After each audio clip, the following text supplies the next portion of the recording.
This podcast was produced from an Elevate live webinar. Our topic today is mental health, and our guests are Sir John Kirwan, of course better known as JK, and Dr Fiona Crichton from Mentormere. Mentormere is an app that coaches mental well-being. JK provides real-life insight into his own struggles with mental health and how he has learned to not just survive, but thrive. He provides humorous and really practical examples that apply as much on the footy field as they do on the worksite and in the office. Find out how he deals with his own monkey brain. Dr. Fiona helps us to understand how our brain works during times of stress and how we can alleviate stress with really simple techniques like breathing properly for just a few minutes at a time. You'll find this podcast invaluable as an individual, as a leader, and as a friend of others who might be struggling. Welcome along to those of you that are joining our webinar this evening. Absolutely delighted to be joined tonight by Sir John Kirwan and Dr. Fiona Crichton. Thank you so much to both of you for joining us this evening. Great to be here. Really excited. Really cool that we can make some time and just looking forward to it. Fantastic. Yeah, what an awesome way to spend a Thursday evening. Thanks, guys. Yeah, indeed. Look, we've got some stats in the construction industry we're not proud of. We've got some real challenges around mental wellness. Our suicide rates are something that we're committed to changing and improving. And so, we're really looking forward to having an open conversation. We've got two people that are experts tonight with JK and Fiona. JK, of course, has not only been a fantastic spokesperson for mental wellness in our country, and we, acknowledge and thank you for that, JK, but also someone who's lived through mental wellness challenges. And we're also excited to have Dr. Fiona with us, who brings a lot of the in-depth research, the knowledge about how our brains work, how we deal with these kind of challenges, what's really going on in the chemicals up there as we have these kind of discussions. So maybe could we lead off, JK, with you? It's been a time of great uncertainty for us, not only domestically in New Zealand, but certainly internationally. And I think that's presented additional challenges for us. What are you seeing out there in terms of what people are coping with and how they're going about dealing with maybe the increased challenge? Yeah, look, I think the first thing to talk about is that we've all got mental health, right? So we all have mental health and we're all on that spectrum at any one time in our lives. And it's great having Fiona here, because one of the problems with me, I was a butcher. I left school when I was 15. No one really spoke to me about mental health. I mean, I was a rugby player, played my footy. I used to get nervous before a game. I didn't relate that to mental health or any sort of awareness. So I think the most important thing we established earlier is we've all got mental health. And crisis, be it at home or be it at work or be it internationally, is going to change that ebb and flow that you normally might have. For example, what we all went through with COVID heightened ourselves being anxious about one or many things. Finances, am I going to have a job? What's going on with the rest of the world? I've got family in Italy, what's going on with them? So any sort of pressure on your normal day-to-day life is going to create some sort of anxiety. And what we talk about is, if we can accept that, I'll take you back a wee bit, Ryan, about me. So I ignored my mental health totally. I started getting anxiety attacks. That fell into a depression. I still didn't tell anyone, right?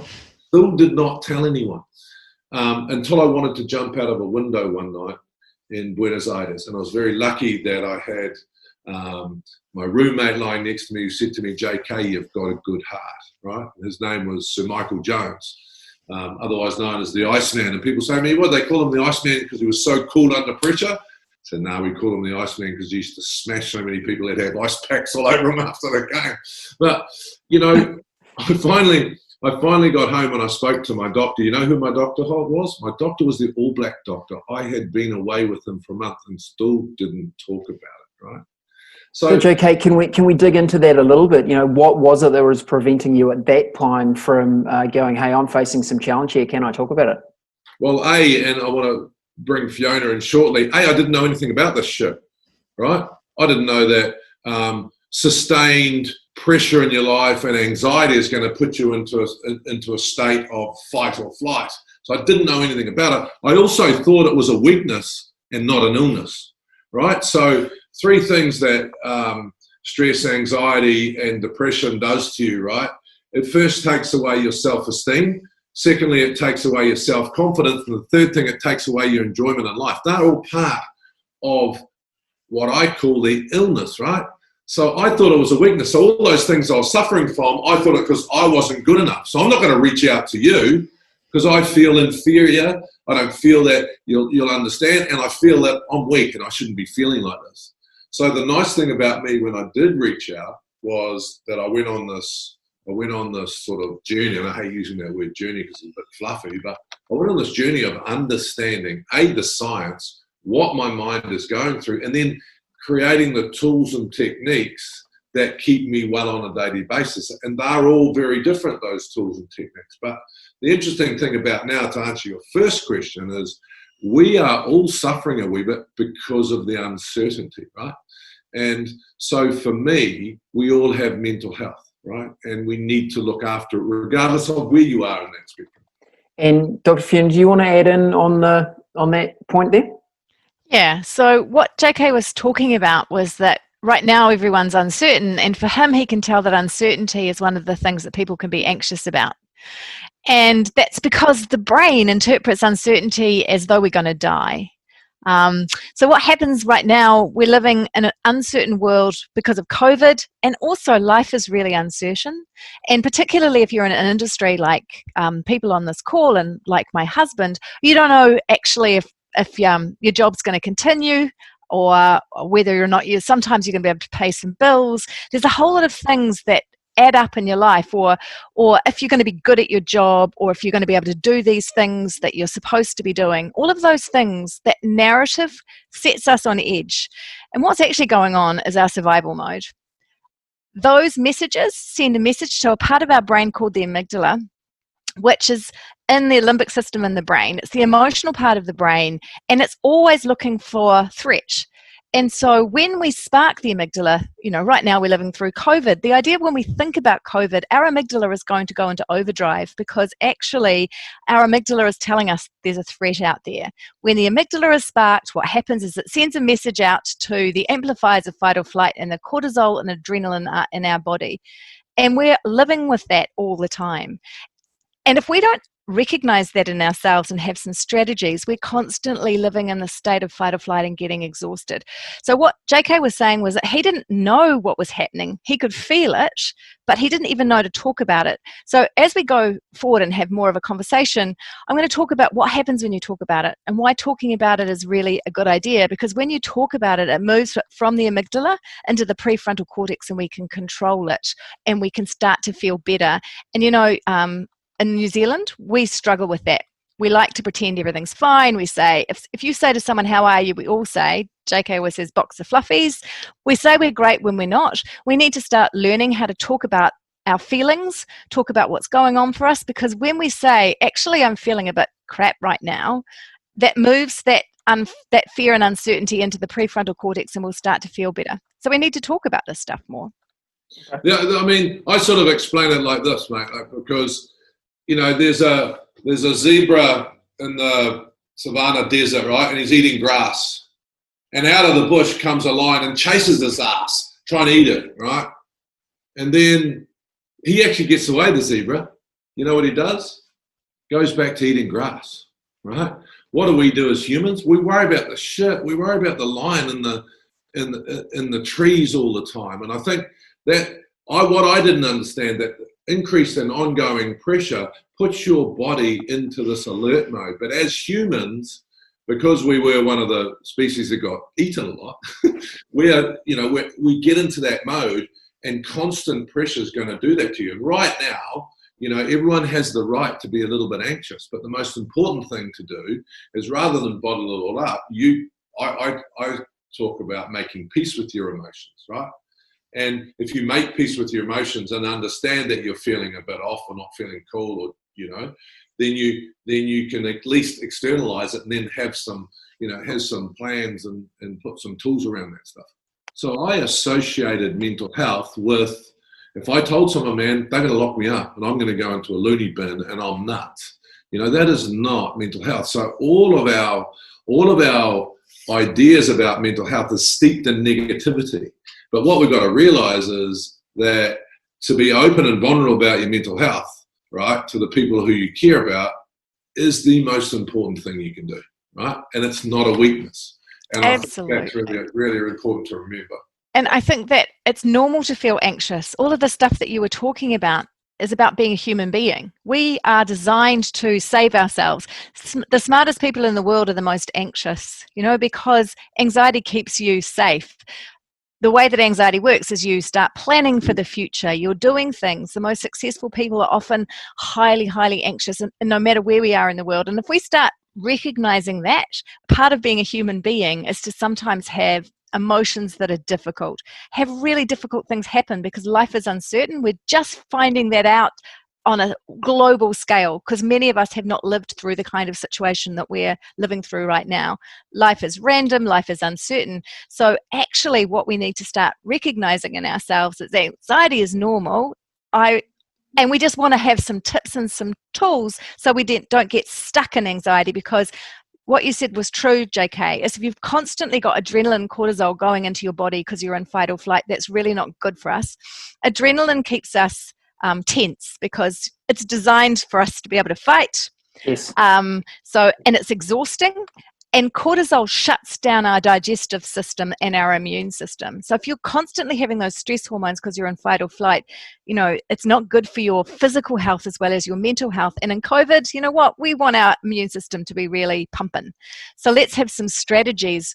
Mentor-Me is one way to find them, but let's start talking to each other about the things that we do, because JK has some tips and tricks that work for him, but everybody is different. And with Mentor-Me, what we want to try and do is recognize that people are different. Not everyone's going to want to do meditating, or not everyone's going to want to sit around and think about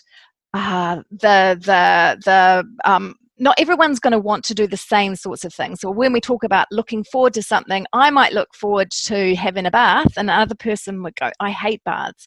What we have to do is start recognizing everyone's different and that everyone's entitled to good mental well-being. Spot on. JK, you look like you had a thought there. I was just going to talk about, I went from surviving to thriving. Right, my couple of my mates go, yeah, thriving, JK. Well, you're always happy or something, you dick. And I say, no, thriving's not being happy all the time. Thriving's actually, for example, 2 days ago, I woke up, I'm quite anxious. My wife's flown back to Italy. I'm just feeling anxious about a few things in my life. Now, what I did is I had the tools that I use to look after myself, and I just added a couple of extra in during the day and took a little bit care for myself. The anxiety went away. Did I have a great day? No, I didn't have a fantastic day, but I was the best person I could be that day. And I think that's what, that thriving's not about being great all the time. It's actually about having the tools that you need to keep yourself well balanced when you need them. And so I think that's a really important thing to realize. And then the other thing that that Fiona spoke about is, this is not about hugging trees, people. This is not about having a bath with candles around them. That might suit Fiona, but this is about finding what's good for you. Like a mate comes to me the other day, right? And he comes around and he said, we play touch, we're shit. We used to be really good, now we're shit. And he comes around and he goes, I buggered my knee. And I said, oh, shit, that's no good, mate. And he says, yeah, but I went to the doctor and the doctor said to me, I'm going to have a look at it, had a look at it, said, yeah, think it might be buggered, better go to the specialist. Jammed a couple of Voltarens down his gob, bit of anti-inflammatories, goes to the specialist, but said, yeah, you've done your ACL, mate. Oh, shit, I can operate on you in 3 weeks' time. And listen, what we'll do is, I reckon, 3 to 4 months and you'll be good. So my mate's going, oh, and guess what? It was Sonny Burr Williams, the surgeon. I'm going, oh, awesome. I hope he gives you that body and some speed. That'd be nice if you get all of that, don't you? I hope you inject some of that speed in there, bro. And you definitely don't have his abs. But, and we're laughing about it. And he says, yeah, 3 or 4 months, I'll probably be back playing touch. And I said, that's cool, mate, but no one gives a shit. We're over 50 and we're crap. And then he said to me, but that's not what I'm here for, JK. I said, oh, what's up, bro? And he says, oh, I'm really suffering, I'm struggling at work, and I'm really anxious all the time. I think I'm depressed. I think I've got a case of the JKs. And I said, oh, sweet, mate. So what are you talking to me for? I'm a butcher, right? Now, if you talk to me about it, I can help you because I've got life experiences. I can give you my book and that sort of stuff. But what did he do? What did he do with his knee? Went to the doctor, took the anti-inflammatories, went to the surgeon. The surgeon says, mate, going to operate in 3 weeks' time. And then that's 3 months recovery. You know what we do with our mental health? We don't talk to shit. We don't talk to anyone. We build it up on all inside. We don't go to the doctor. If we do go to the doctor and he says, you might need some anti-inflammatories, I'm not taking that shit, And so we just need to change our philosophy around this because it is a strength, not a weakness. So I just think those things are important to. And I think it helps also to understand what anxiety is. If we know that it's happening in our brain and that we all get it, then we can start to think about the strategies that we need to be able to stand our amygdala down. So anxiety is your fight or flight response, but the great thing is that there's this opposite response called rest and digest. Rest and digest, you can't be stressed and relaxed at the same time. It's physiologically in our bodies, it's completely impossible. So some of the strategies to deal with anxiety are just simply physical, especially if you've got kids. A lot of us on this call will have kids who you can see struggle with anxiety. So you know what? Get them outside and doing some running around the block or some physical things, because when you've got adrenaline in your body, doing some exercise is a really good thing because it's a way of using the adrenaline. If the adrenaline is just sitting there, it's going to make you feel really crappy. The other thing is to understand that if you want to force your body to relax by breathing, JK can tell you how he breathes because it's a really good one, is that when you breathe long and slow, every day a little bit of long and slow breathing is a way to tell your amygdala to stand down, because when we're under stress, our breathing is in our chest and you don't even necessarily notice it. I find that I hold my breath and then I'm feeling a bit yuck, and it's because I'm stressed. We do these silly little things every day, and we can do some real simple things with our body to make us feel better. We don't even have to sometimes deal with our thoughts. It's just a simple way of going, sometimes just clenching your fists as hard as you can and then relaxing them can stand your amygdala down. So once you understand that that's what's happening in your body, you can do little subtle, sneaky things during the day. Hey, JK. Plenty. Is there a couple we could try right here, right now? Because I'm sure we've got some people on the call that are, have a level of stress in their life. We know that the construction industry comes with plenty of challenge. There's very tight timelines. There's big dollars involved. Getting the right teams involved is challenging, and they can be great one day and feel like they're not so great the next day. We get customer pressure. So we might be some people going, oh, could you just hurry up, tell me the quick stuff, and then I need to get back to doing the pricing and getting the invoices out and the like. What could be a couple of things you could lead us through now? Is there something that we could do? Yep, totally. I will tell you a little story, and then I'll get Fiona to take us through a breathing exercise. Great. So when I was incredibly unwell, I had to go on antidepressants, and I went back to my my psychiatrist, and she said, "Okay, JK, are you ready to work on your anxiety and your depression?" I said, "Yep." She said, "Well, the first thing you need to do is learn how to breathe." I said, "What do you bloody mean? I'm standing in front of you. I'm alive, girl." And she said, "No, you actually need to learn how to breathe." So there's a couple of things. I breathe properly 5 or 6 times a day. And yesterday and the day before I was quite anxious, so I probably did it 20 times, and it was amazing for me. So my tension goes into my shoulders as well. So when I breathe, I actually have 2 responses. I start relaxing and my shoulders drop, right?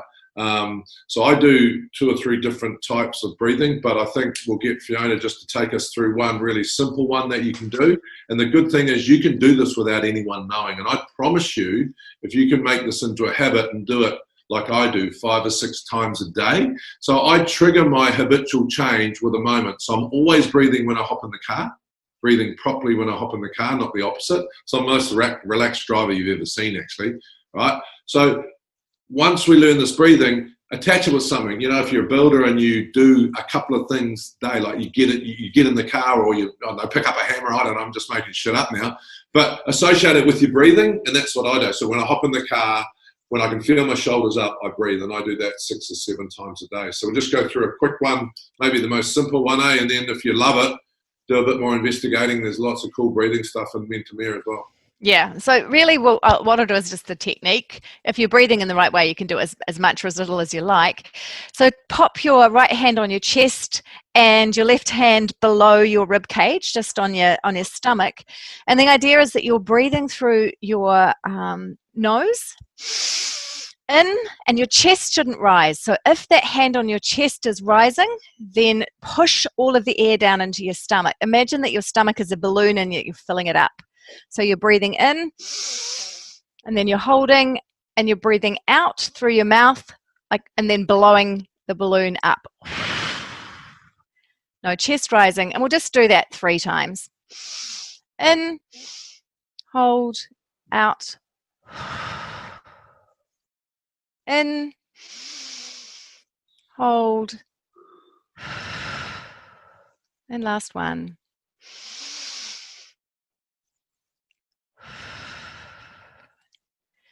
And what that is actually doing, if we're not moving it. I started to yawn, Fiona, like I always do. I know, I bore you. No, I started yawning. It's always another reaction that I get, like I drop my shoulders and then I yawn. It's like this relaxing. Yeah. It's amazing. I feel so much calmer now. And what that does is it essentially, when you're in fight or flight, you're trying to get oxygen to your muscles. It's a way of oxygenating your whole body and getting the carbon dioxide and the oxygen balance by doing that. And actually it just tells the amygdala, you know what, no worries, mate. There's nothing to worry about. And we try and do that before meetings. We try and do it with the people that we work with, because they're often crouched over computers, which actually doesn't help your breathing. And, you know, it just is a way to feel a lot calmer, and it's easy. And as JK says, no one needs to know you're doing it. The other thing that's really important, what's the most famous breathing in the world at the moment? The All Blacks. Right? So the All Blacks, after a try, and the Warriors, with a little less success, but go the Warriors, have adopted it as well, because also when you're breathing like this, you're actually in the present. Yes. So what happens when you score a try in professional sport is sometimes you can live in the past and think, shit, what a great try, and then before you know it, the Crusaders have kicked off and scored another try, and that really pisses you off, right? Or if you've conceded a try, you can live in the past. Oh, I made a mistake, shit, I'm useless, you know. So that breathing, you can't live anywhere but in the present. And so when you come out of that breathing, then you think about the immediate next thing that you need to do. Because stress and anxiety also speeds the brain up. So what happened was, to create Mentamere, Fiona and I interviewed 3,500 people, right? And a lot of people in your industry, a lot of people in other industries, and they said to me things like, JK, my head's on a treadmill. You know, I've got so much shit to deal with. There's no such thing as work-life balance anymore. You're going from home to work. There's pressures on at home. There's pressures on at work. And so, but also we have more inputs in our brain in one day than our grandparents had in a lifetime. Right?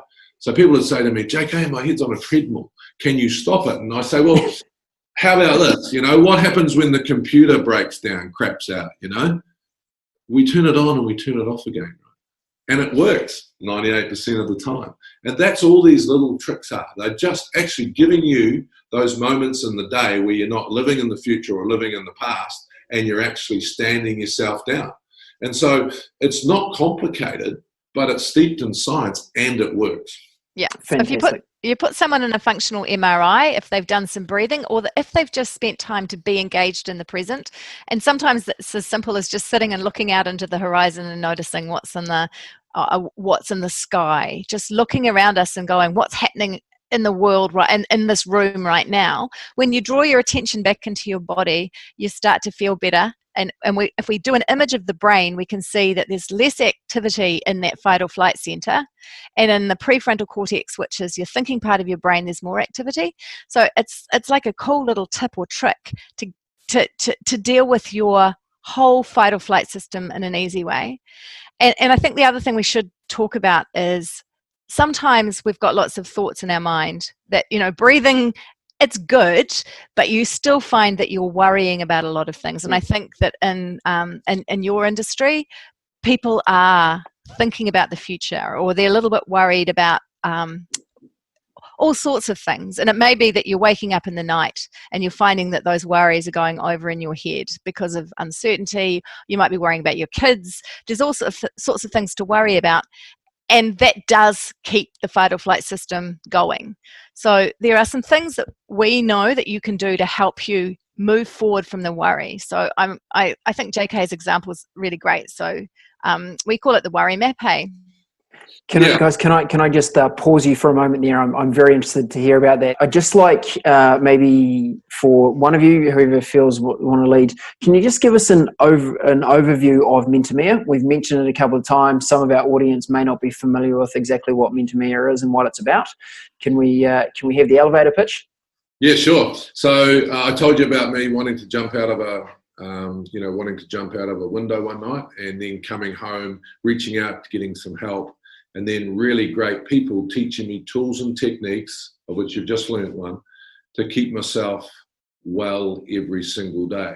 And what I noticed was, as this world rolled on, we did all these interviews, I realized that those tools and techniques people need in everyday life now, because life has just completely changed. So stress and anxiety is the new norm. So what we wanted to do with Mentomere is we wanted to create a really cool, engaging app where you can go in and get tips and tricks for you, because we're all different, right? And then bite-sized pieces like the breathing, so that you can put them into your day, and we start actually having a daily mental health plan. So that's what Mentomere is.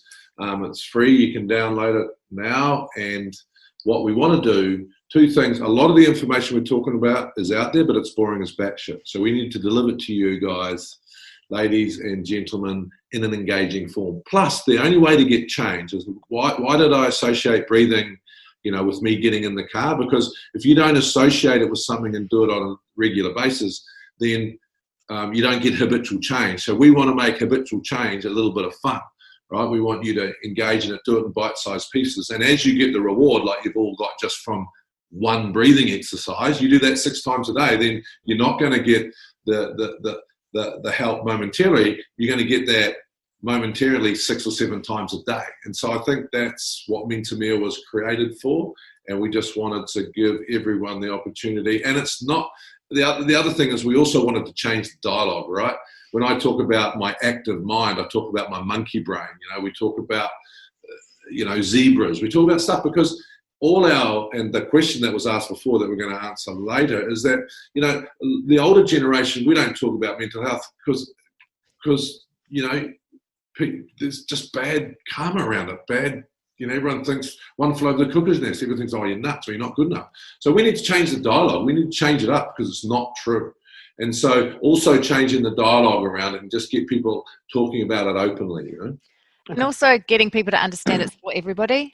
Often when you go out and you say, who would like a mental well-being, some tools around mental well-being, often people talk about, my kids might need it, my workmates need it, but I don't. What we want to do is make sure that everyone understands we all need it, because we deserve it. We deserve to feel really good. Just like going to the gym, we understand about physical exercise. All of these things are about not just making you survive in the world, it's about thriving in the world, doing really well. And the other thing about Mentomere is this came from JK's absolute passion for making sure that there's something in it for everybody, because one of the things we need to understand is that everyone is different, and that a lot of the things that are out there are just about one way. And this is about find some stuff. So if breathing, I'm hoping breathing's generally for everyone, but there's lots of things that are not for everyone. And so there should be something in the app that's just for you, so that you can find things that you can put in your day to make you thrive. Fantastic. And look, at the end of the session, we'll post a link through to the Mentomere website, and we'll also send out a link afterwards. So make sure you can get that. Look, I think because we've kind of circled around here, the question that Melanie posed, and thanks, Melanie, for contributing. I find a lot of success in discussing wellbeing and mental health with my partner, who is in the mid-20s. I think because our generation can be a bit more open-minded about the topic. How can I have the same open, helpful, and constructive conversations with my dad/men that are older to help avoid the standoff defensive response? Yeah, I think that's a really good one. So what I believe in is just showing vulnerability. So I had the same issue in my house. I wanted to be able to parent mental health in the home and make it normal. And the psychiatrists and psychologists said to me two things: sit down and have dinner every night. So that's pretty easy. I've got an Italian home. And the second thing is show some vulnerability. And I went, ooh, that's a bit harder. Mm-hmm. And they said, well, you don't have to cry the first night, you dick. And the next night I put it straight into practice. And I just started showing some vulnerability, and that gave everyone else around me the permission to be vulnerable. So I think you can only lead a horse to water, you can't make it drink. But if you keep bringing up this conversation with your parents or with your dad, little by little, and show vulnerability, and you're talking about anxiety, and I was on with JK on the Zoom, and we're talking about, and I've suffered, and eventually they'll come round, because it was hidden in their generation. I didn't find out that my dad had what they called it a nervous breakdown back then, but no one spoke about it. Yeah. I didn't find out till he was dead, right? Yeah. And my mum had postnatal depression. She went to the doctor in 1965, and he told her to take up smoking and take Valium, which she did, until she got cancer at 86, and she lived till she was 92. So that generation, it had this massive stigma around it, and part of what we want to be able to do is open that conversation. There's another thing you've got to realise. I call it the seatbelt theory, right? The most success we have in changing stuff is by getting our kids on board first. So, for example, my son's 25 now. 20 years ago, I pick him up from school, and he says, "Put your seatbelt on, Dad." And I say, "No, I'm all good, mate. I can drive." "No, put your seatbelt on, Dad." And "No, I'm all good, mate. I can drive. I'm a good driver, actually." Starts crying. I said, "What are you crying for, boy?" And he goes, "Because we got told today if we have a crash, you don't have your seatbelt on, you're going to die. So I put my seatbelt on." And then the next day he says the same thing. So now it's habitual, right? And so I think those conversations for your mum and dad are really, really hard, but keep having them. And you'll just slowly, they'll start understanding it, right? And they'll use different terminology, you might, but it's a scary subject for that generation. And Fiona, I'm sure you've got better advice than me. No, your advice is always perfect, because you've thought so much about this. And I was just going to add that also have a conversation with your workmates as well. One of the things that we find is that once you start talking about these things about you, saying, look, I'm finding that if I do this makes me feel a bit better. Sometimes I'm a little bit stressed, and these are the things I'm doing to look after myself.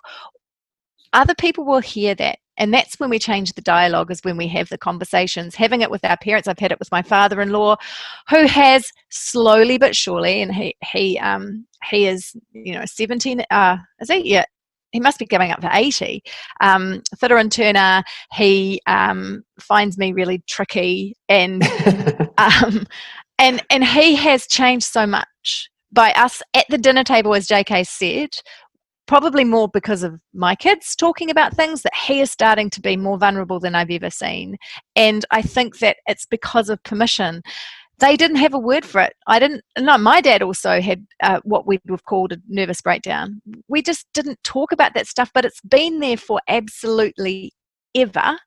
And the only way we can change it is if we start talking about it, because it's hidden otherwise, and people feel othered, or they don't feel normal, or they feel like they're bad, or they're not tough enough. Because when we tell Kiwis, and especially young Kiwi men, to toughen up. And let's hope that we're starting to change that, because we know that it's ridiculous. What's tough and what's strong is knowing that you have emotions, because having emotions is a part of being a human being. Talking about your emotions helps you manage your emotions, and also it helps you thrive. So the more that we can have these conversations, the better we're going to feel. So if I can just jump in there, because when I talk about changing the dialogue, right? So yesterday, the day before, I wasn't very well mentally, but that doesn't mean I wasn't going to do my job and turn up and try and nail it as the best I could. But what I was honest and open, right? Now, that's easier for Fiona and I, because we work together, and I've always been like this. But you imagine this: if you go to, because this is what's going to happen on especially building sites. "Hey, bro, what's up to, bro? All good, bro? I'm all good, bro. You're all good. I'm all good, bro." Right? Whereas if you change that to, what's up, bro? You all good? I'm struggling a bit today, bro. Oh, okay, sweet. Got your back, bro. What do you need?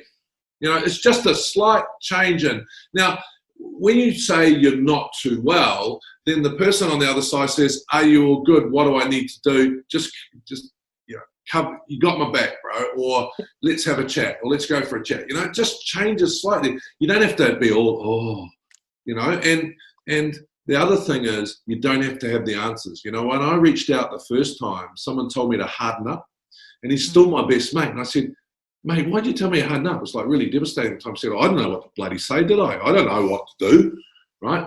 And we don't have to be the psychiatrist, the psychologist. We can leave that to beautiful people like Fiona. But what we can be is an ear, and we can say, got your back, bro.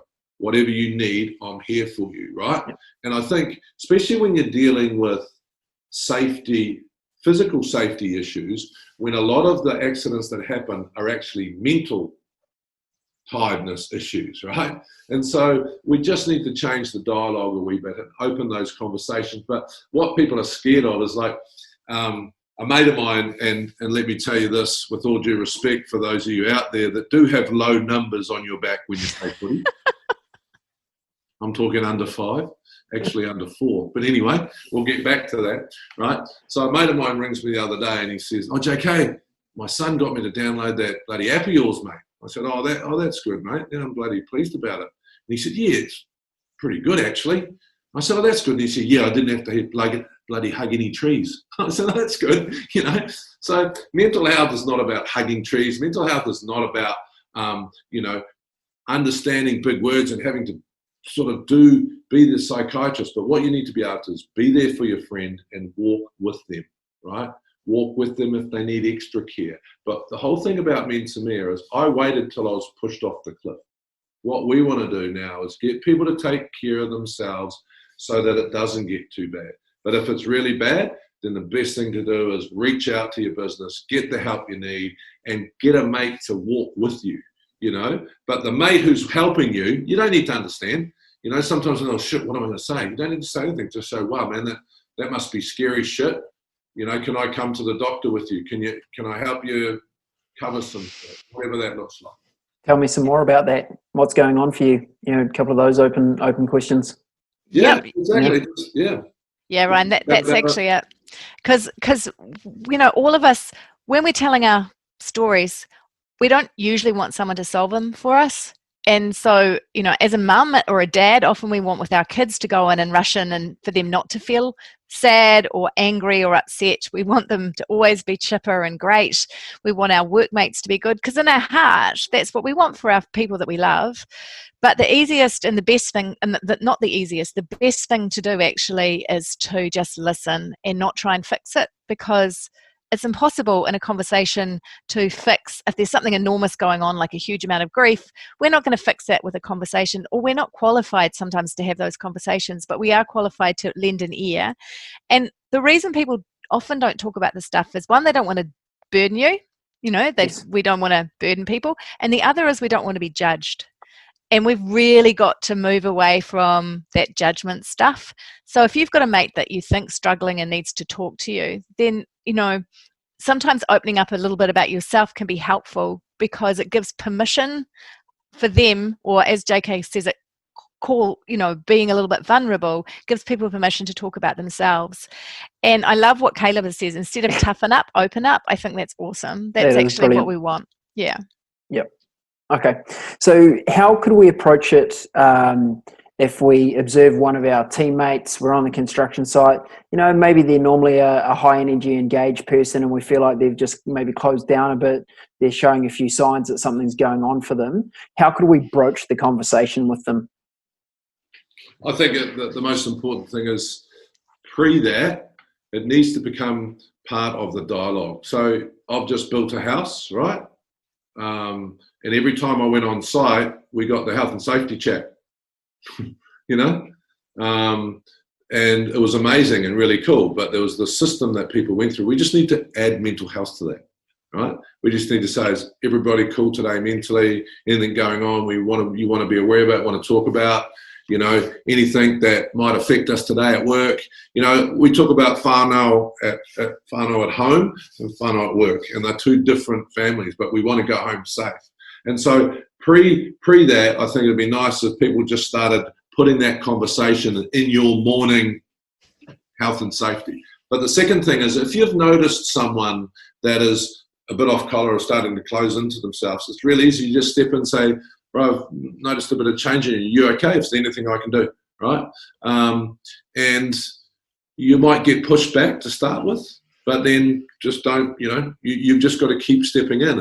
And if we all are doing it, then all of a sudden they'll open up in the end. And you've done your duty. You've done what you should do. It's that we're just not having those conversations at the moment. Sometimes people try and step in and the other person doesn't want to step out, right? Doesn't want to talk about those types of things. But if they open up a little bit, say, yeah, mate, look, I've got some shit going on at home at the moment, but I've got it covered. I've got the help I need, but thanks for asking, bro.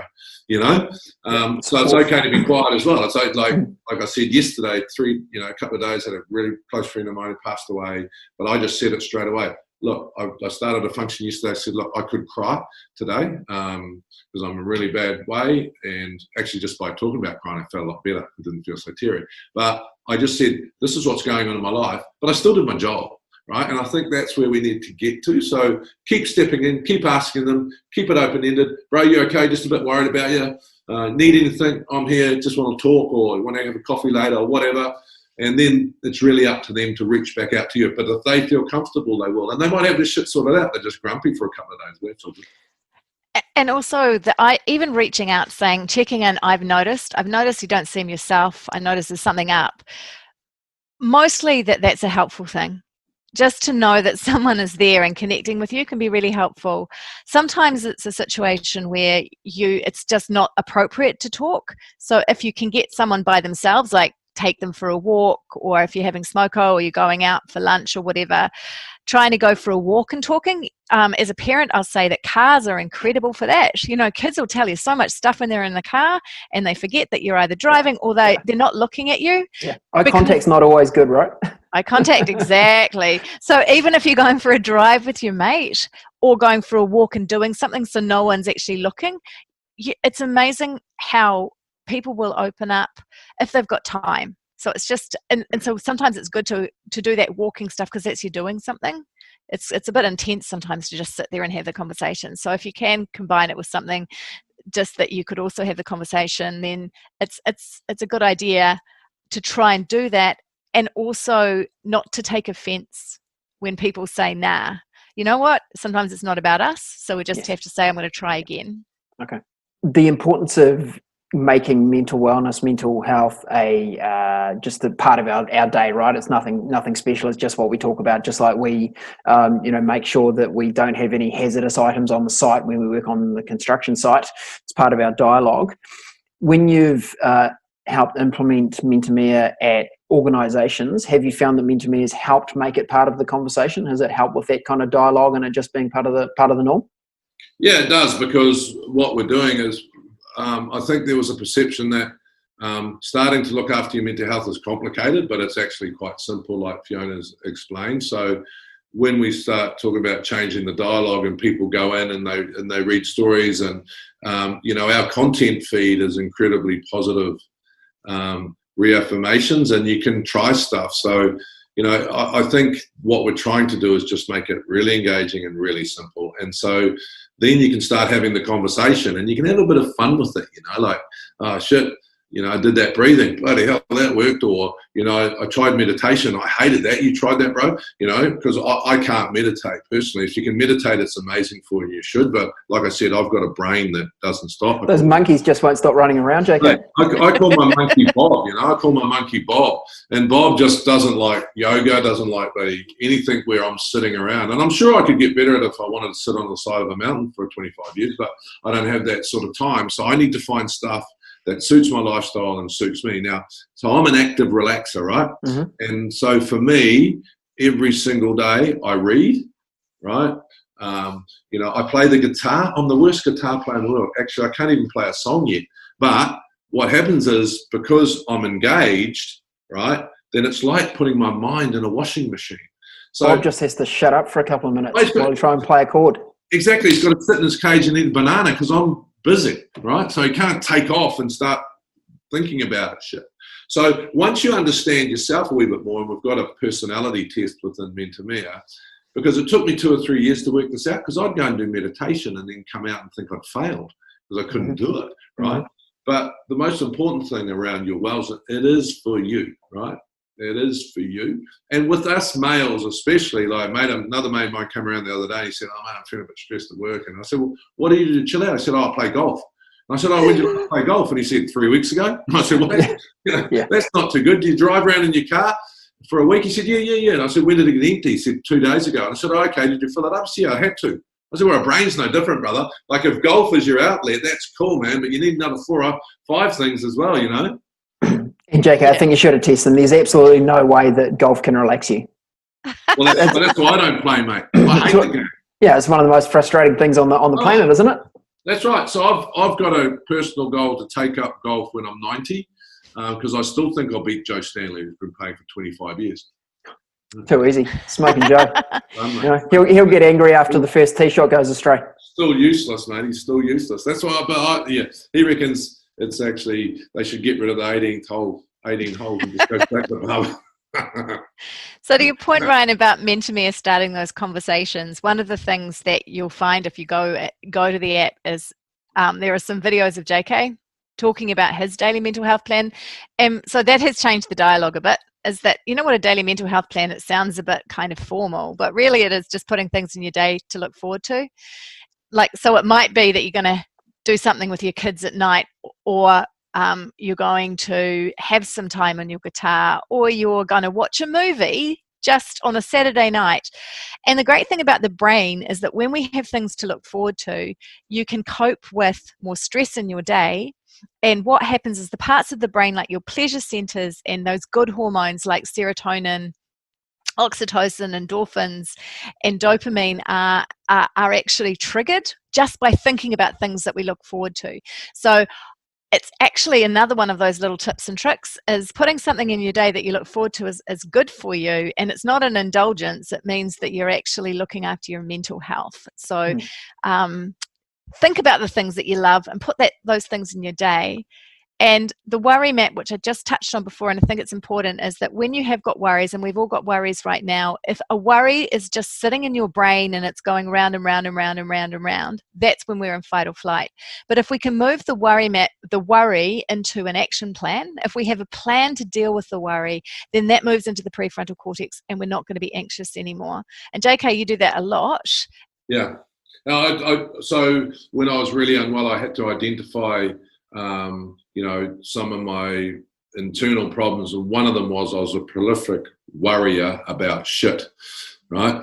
Constantly worried about stuff, and I had a couple of others. But what I learned was this thing called the worry map, and it's really easy. It's in the app. It's what can I control, what can't I control, what can I do, and what can't I do, right? And once you start writing that down, you start getting a plan. So, for example, I'm a contractor, COVID, I'm getting smashed financially, right? Life's completely changed for me and I'm starting to worry about it. But what I had to do is say, what can I control? Can I control COVID? Can I control the companies are saying to me, sorry, JK, we need to deduct your wages, or the 4 things that you're going to do are not on anymore? No, I can't actually. I started worrying about them. I said, well, I can't control them. What can I control? I can ring my bank manager.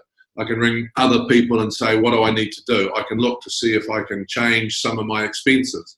So instead of worrying, I just had an action plan, right? And I actioned that plan and I just let the worry go. That took me a little bit to learn, but you can put it right across your life. When I started this, I had 200,000 worries, right? Now I don't worry about too much because I'm automatically just doing that. What can I control? What can't I control? I mean, my wife and my middle son live in Italy. They just flew out. My wife flew out the other day. You know what? I'm anxious about it. She's not coming back till I don't know when, and I can't go over because I'm not going to self-isolate. So That's a bit of an anxious time. But what can I do about it? Okay, what can we control? What can't I control? What can I do? What can't I do? Once you get that plan, when you think about the worry, you just let it go. by focusing on what you can control, that's the number one predictor of resilience. So if we can move away from worries and saying, there's a whole lot of stuff I can't do anything about, and this is what I can do, what we see is that's one of the keys to mental health. So if we can all do that, it's really hard to do, but JK is having to deliver. I've got a kid in LA, and my husband's not working at the moment. I could spend a lot of time going over those things, but what I think is I can't get to LA right now, but I'll talk to her on I play actually Word with Friends with her, or I Zoom message her. Mm-hmm. With my husband, we just do the stuff that we can do, and the rest of it will take care of itself because there's no point in worrying about it. Yep. Got it.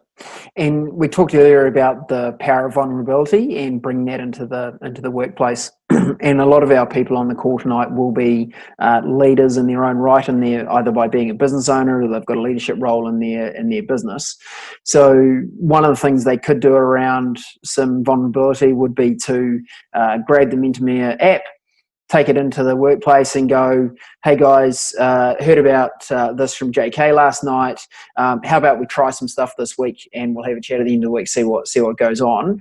And then, that's one step towards being vulnerable as a leader, right? I tried the meditation, it didn't work for me. I tried the breathing, that was quite cool. I found that actually getting home, going for a walk around the block before I came in and unloaded with the family was a good thing. So that might be a first step approach to helping some of these leaders think about being more vulnerable and taking some things they could include their team with.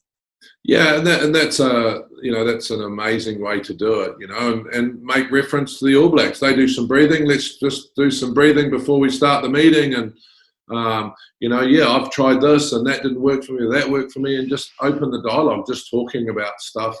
How you sharpen the tools. We do it from a physical point of view, but how do we sharpen those mental tools? That would be amazing leadership, Ryan. I'd love it if we could all do that. That would be incredible.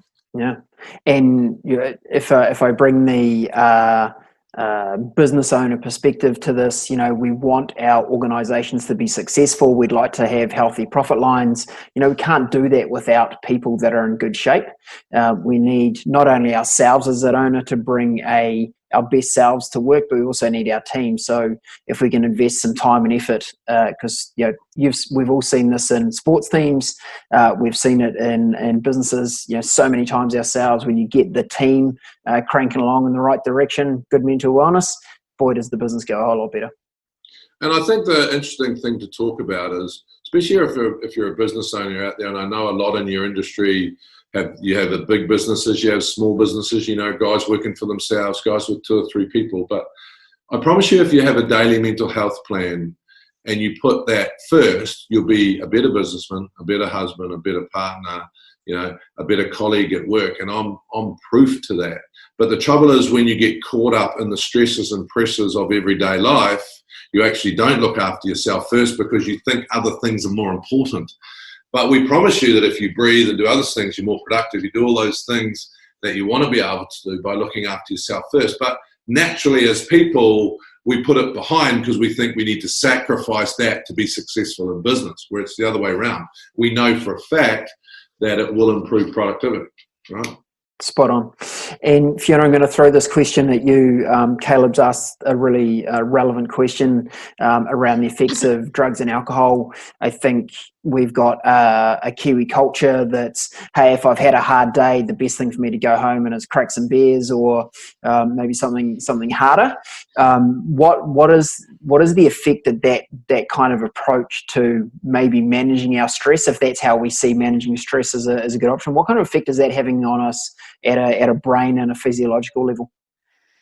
Well, the thing is that what we do with alcohol is to suppress our emotions usually. But the interesting thing is that when you drink, what happens is the inhibitions that we've been keeping, all that stuff that we've been plonking down, that's often when it starts to fizz to the surface. So we find, I also started out in a legal, I was a lawyer for a number of years, and I changed to psychology because of some of these things that I was seeing about the ambulance at the bottom of the cliff. Mm-hmm. And we do have a domestic violence problem in this country. We have some issues with anger. And I don't think it's because we as a culture are worse and that we're bad people, but it's about the fact that we do not express our emotions. And instead of doing the things that we talked about today, we'll be under stress and then we'll start to hit the booze, and we won't have 1 or 2 glasses of wine. New Zealanders are traditionally binge drinkers. It comes from the 6 o'clock swill. It comes from, our traditions as drinkers generally. And it's also sometimes the way that we can show our emotions. When we're drunk, we say, I love you, you're the best, I've had the best time. What we need to do is start to think about having those best times and being able to say, I love you, when we don't have the booze. And what alcohol does to the brain is that after a while, we're not functioning as well. With great quantities, we're dealing with things like memory loss. It's not great if I put on weight when I drink. I don't love that about myself either, but it's a depressant.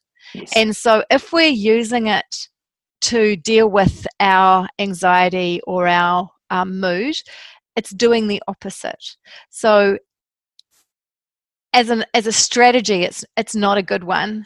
And so the answer, I guess, is to start thinking about having healthy ways to deal with our emotions. So that's really the answer. I've been down that road. So I call it short-term relief for longer-term problems. Mm-hmm. So when I was really unwell, I just hit the piss. Sorry, I didn't mean to swear there. I just hit the piss big time. And all the things that Fiona was talking about would come out because I was suppressing anger, I was suppressing all sorts of different stuff. But to be fair, I got some short-term relief, but then the next day I'd go back at like 400 miles an hour. So if you ever talk to anyone that's been dependent on alcohol and drugs and they're really well now, they replace that sort of outlet with something really positive. And look, I enjoy drinking. I say to people, my problem's not drinking, my problem's stopping. But it's not a release for my stress. Yep. And I think we have some problems with our culture that says work hard a week and then good on the piss, right? And then you associate that with I'm feeling really stressed, I'll wait to have a wine. You've got to take that out of your life because what will happen is you get some short-term relief, but you actually wake up tireder. It just becomes a snowball. For example, one thing that I learned that if you are drunk and you sleep, your eyeballs, your eyelids are also drunk. So when you sleep, you don't go into that alpha mode, that REM sleep that you need. So you wake up and you feel like shit because you actually haven't slept. So, sleep is one of the biggest parts of staying well. So what I would say to you that is if you're using this as a fix for your stress and pressure, you might get some short-term relief, but longer-term problems, and I've lived that. Thanks for sharing, JK, and I think we can all attest to how ineffectual we've been with a hangover if we've had to do some work with one, right? So I don't think any of us are sitting here preaching, saying, no drinking, and the occasional maybe very big night might well be justified, but let's not use it as a way for dealing with the stresses and pressures we've got going on. Superb. Hello, team. I'd like to bring us to a close. Did I hear you correct, JK, that you're saying that Mentamere is currently free at the moment? Yeah. It's currently free. So just go to your app stores and download it. So, we decided during COVID that people need it. So please jump online, go to your app store, download it, register, and get into it. Have a play around. The other thing that we want to do with Mentamere is we want you to feel that it's personalised to you. So the more you use it, the more it'll understand you, and start trying stuff. There's a really good section that said try this, and just try stuff, and don't put any pressure on yourself. Like I said, the wellness is not a competition. If you try something and you don't get any immediate effects from it, try it once more, keep trying stuff, and when you find something where, like you guys did all the breathing, and some people, I feel really good, well then just keep doing it, and that's what it's all about. Fantastic. Look, JK and Fiona, would like to acknowledge you both, firstly, for sharing your precious time with us this evening. Secondly, for being such fantastic ambassadors for mental health and mental wellness in our country. I think you've done collectively such a phenomenal job of moving the conversation forward. We're not there yet, but being able to go and have a conversation around our mental wellness is in no small testament to what you guys have achieved individually and as a group. It's been absolutely brilliant. So would really like to acknowledge you for that. Would totally like to encourage our people that have attended this evening to jump on, give Mentor a try. There is no downside here, right? You've bloody made it free, which I think you're mad, but I think that's again testament to what you guys are doing for mental health. Get in, give it a try, use it as a catalyst to bring the conversation of mental wellness into your workplace. Be vulnerable, get in there, give it a try. Say, hey, I'm going to try a couple of things this week, and let's have a chat at Smoko tomorrow and see what's worked. I'd just like to leave you with this little challenge. Sir Edmund Hillary climbed Mount Everest, the first New Zealander ever. He came down and he said, I knocked the bastard off, right? Put New Zealand on the map. We all love him for it. We have some of the worst mental health stats in the developed world. We all need to be Sir Edmund Hillary. We all need to take this challenge because our Everest is our suicide rate and our people that are killing themselves. So that's our challenge. So all of you start opening the conversations. Be Sir Edmund Hillary and we'll knock this bugger off.